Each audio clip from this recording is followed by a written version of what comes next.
All right, I'm starting with my right leg. I want to make sure that my stance stays wide. The tendency is when we do lunges or step forwards, we try to step directly in front like we're on a tight wire. In this case, we're just going as low as we can, opening that back hip up. It's okay to bring the knee forward today. I believe this might be like considered a runner's stretch. I ran over, shouldn't have. I'm not counting my reps as usual.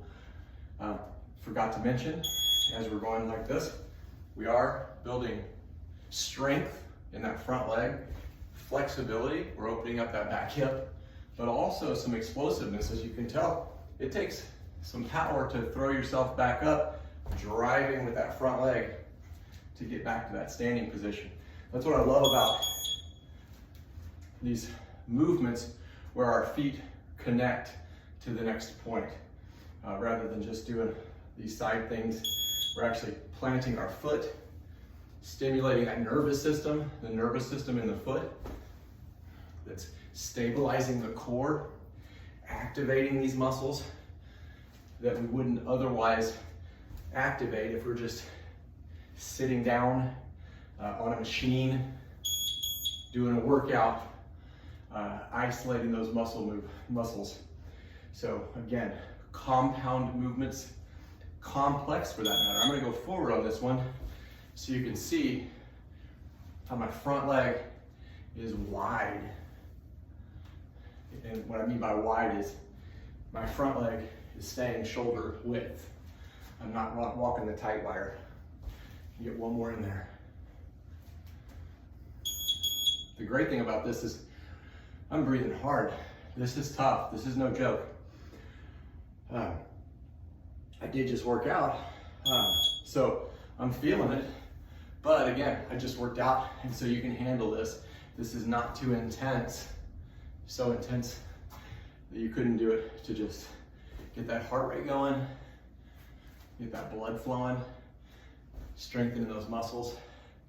The deeper you go into this movement, the more you're gonna feel it in these glute muscles as well. It's such a powerful, such an effective movement. And I'm addicted to this clock because we're almost done. We're almost done with this exercise, and bam, the workout, we're rock and roll, and back up. Remember, don't go down all the way. You can go down to this level as well. So this is as far as you have to go. Boom, just open that back hip up and step back. We're at all levels.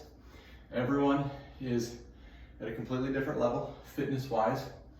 And these movements, sometimes I'll show a movement and it does look kind of challenging. It looks hard, but you'll see I've just modified it. And so really the effort is in keeping those hips forward, stepping forward, opening that back hip up, and then pushing back to come back into that standing position. So it doesn't have to be anything overly challenging. It doesn't have to be horribly difficult. You're still gonna get phenomenal strength and flexibility out of these movements. This takes balance. People take that for granted, but if I take a slow step forward, boom, it takes balance to be able to lift that leg up and put all that weight on my standing leg. And then it takes a lot of balance to be able to bring my body back. So even this movement, boom, and we're done. 4 minutes.